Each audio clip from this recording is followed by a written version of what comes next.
welcome to Crissy's Clucky Chronicles, and we're going to be talking about several things today, and I'm going to be answering a couple of questions that were sent to me, so I do appreciate y'all very much for doing that.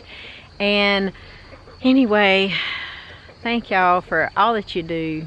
I appreciate you being here, joining us along on this wild, feathery, fluff-tastic adventure. You guys are flock stars, and I appreciate you every single one of y'all. So let's look at cleaning the quail barn, and let's have a little chitty chat about fluffs and what we do and homesteading and that kind of thing, and trying to encourage you guys to be a little bit more self-sufficient in your own backyards, your own gardens. So maybe that'll help.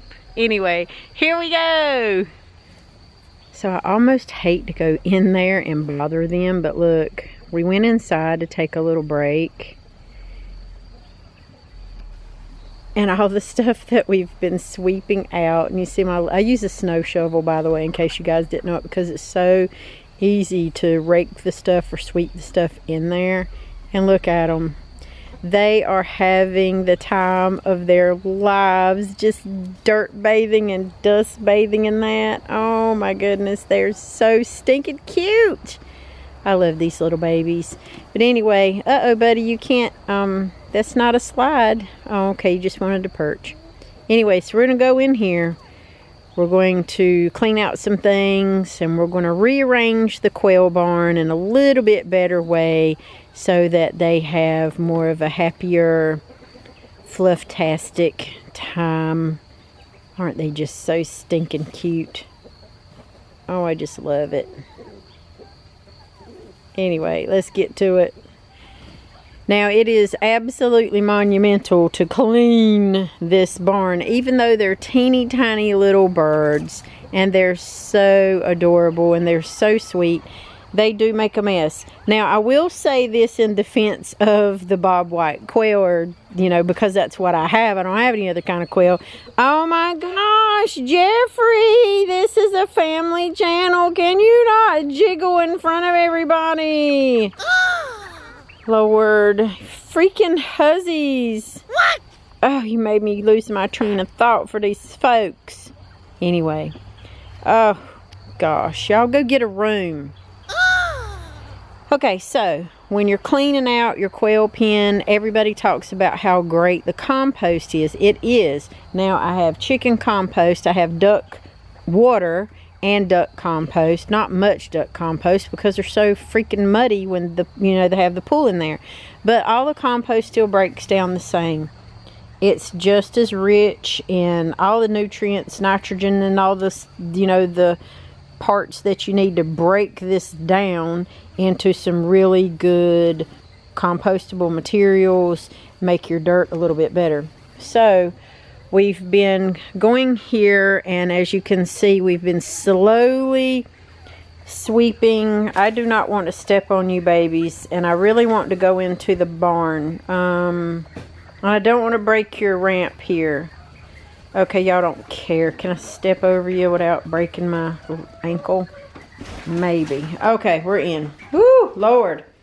So, all of the boxes and everything, we've been sweeping. You see how we've been sweeping everything out, sweeping stuff out in the corners.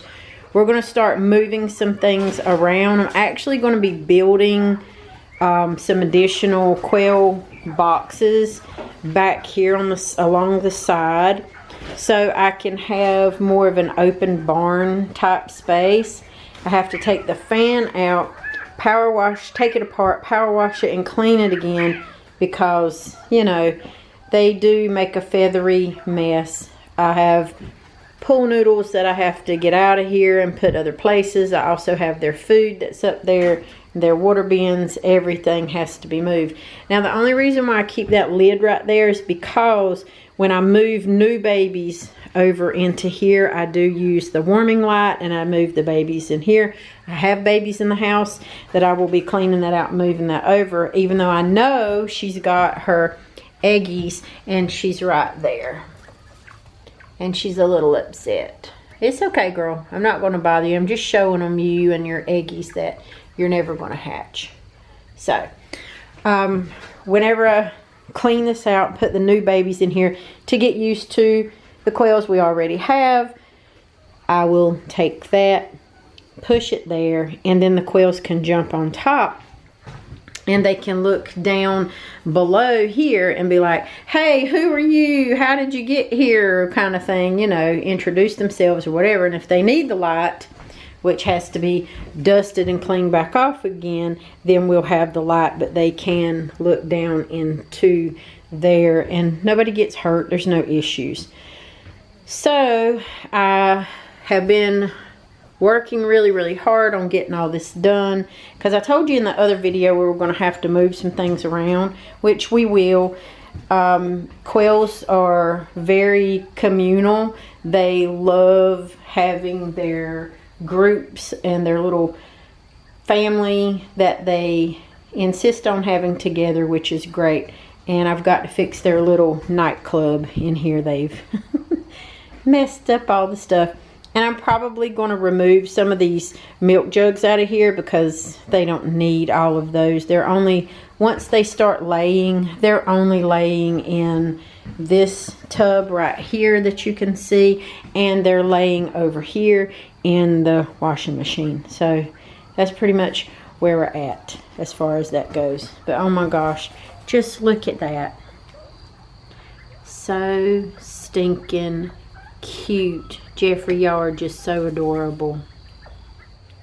Now, somebody asked me a question. I'm going to keep things anonymous just because some people really genuinely want to know, and some people, I think, just ask just to see what you do know. So, how often should you clean out, like deep clean and clean out your coops or your barns? Well, that's depending upon what method you're using. Now, if you're using a deep litter method, that's completely different. If you're using a deep litter method, that means you're just adding more of the cleaning material on top of the other material. So the material that's got all the, you know, the stuff on it, the poo stuff, the yucky stuff, can break down, and it breaks down that matter and continues to break down while you're building the layers. So that is a very good method. There's a lot of people that use the deep litter method. I don't use the deep litter method. I think, for one thing, it's just my ADHD is just not going to allow me to do that. I need to see things clean and nice, and I don't like the smell. Sometimes a lot of deep litter methods don't smell, but because of the area and the zone that we're in and where I'm located at, you can have a lot of swampy, ammonia-y kind of yuck smell, and it doesn't really dry out completely all the time. So I personally don't do that deep litter method for myself, but I think it's a really cool method if you want to do that. So about once a month, I will come in with my help and we will sweep and clean everything. We sweep it, we get it all out, we put it into the compost bins, and then we fix it back a little bit differently, because there's some things that just make sense for us and our flock. Some things are going to make better sense for you and your flock. So once we sweep and clean everything out, then we put a fresh bag of bedding and straw, whatever it is that my birds choose. The bob whites really like straw better than they like the bedding, but I still use the bedding because it's absorbent and it's better for me as far as cleanup. They like the straw because they can make their little nests and they can do all their little things and have their cute little areas where they decide where they're going to lay their little eggies at. So that's what I like.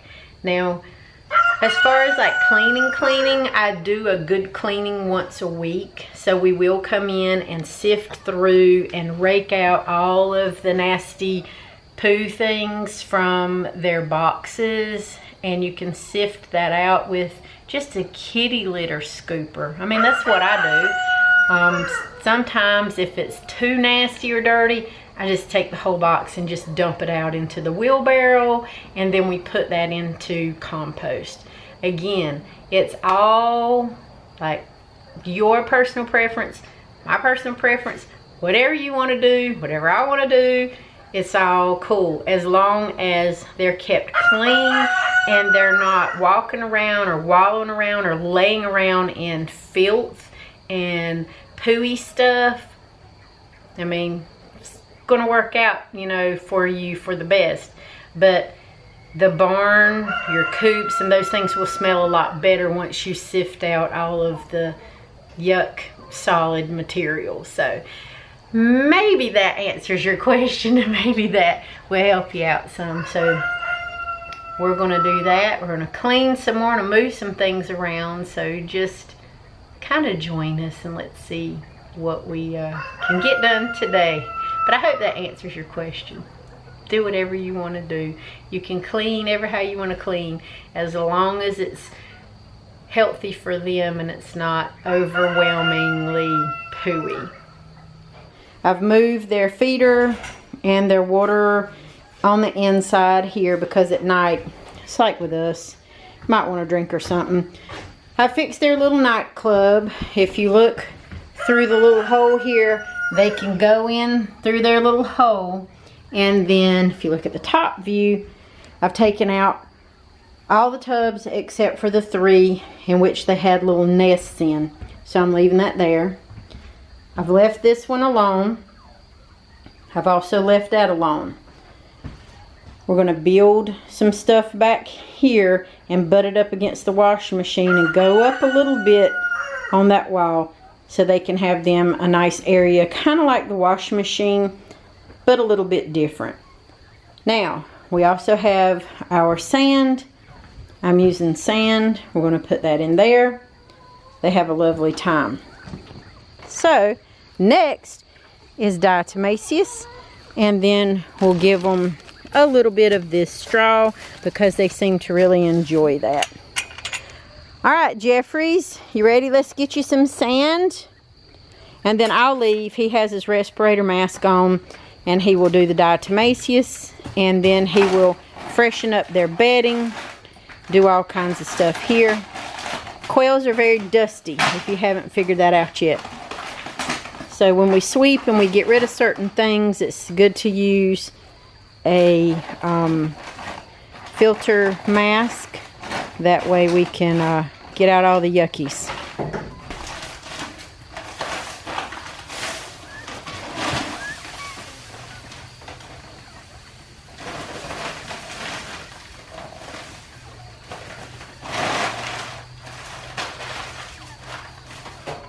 And we leave it alone. They will sift it and they will do their own stuff with it. I don't level it out. I don't do anything with it. I just let them do their thing. Now I'm going to get out of the way because he's going to be using diatomaceous and I'm allergic. So there you go. He's dusting and dusting and dusting all those areas and using it, you know, all around out here, even on the yard, different things. They do a really good job of mixing stuff up themselves. And we're really, you know, lenient and liberal with the use of it because it doesn't hurt them. And it's actually fairly good for them. I already have one Jeffrey who's there on that bag because he loves the straw. Loves, loves, loves the straw. So this is a good thing. If you want to use it, use it. Just make sure it's poultry safe, it's food grade. And it will help keep down on your mites, especially during the winter time, because winter time, depending on where you're located at, with damp areas and different things, you can get issues with mites and other bugs. So far, so good for us. We've been mite free for a long time, so that's very, very good.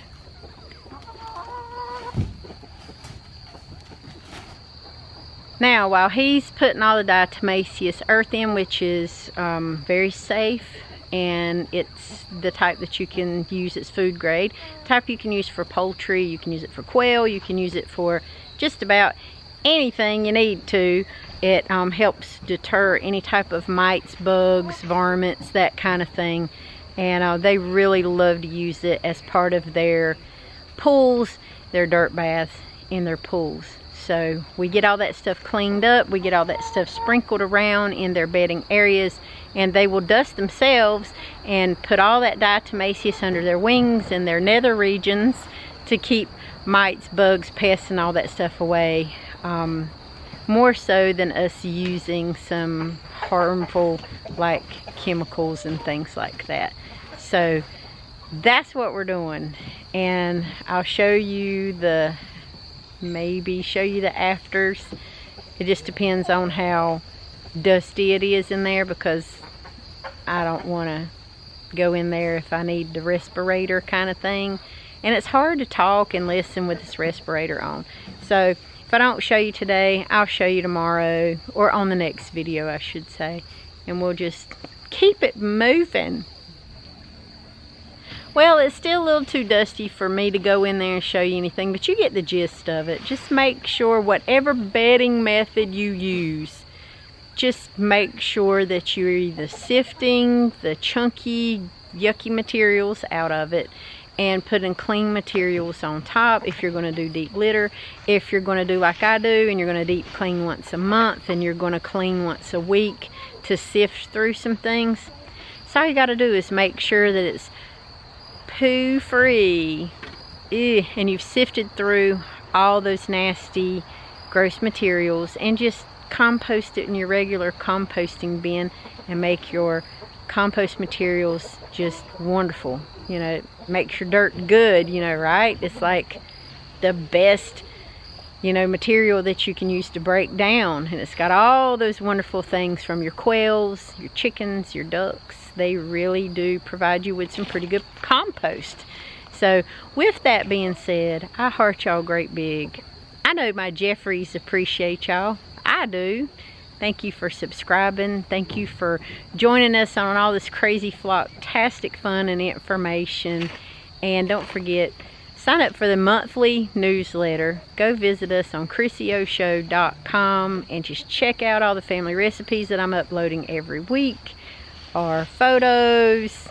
It's just a lot of stuff. I got a blog too, and merch. So there you go. We help each other out. That's just what we do.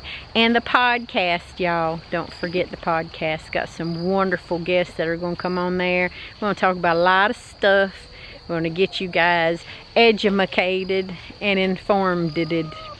Yeah, I said it like that. Anyway, have a fantastic day.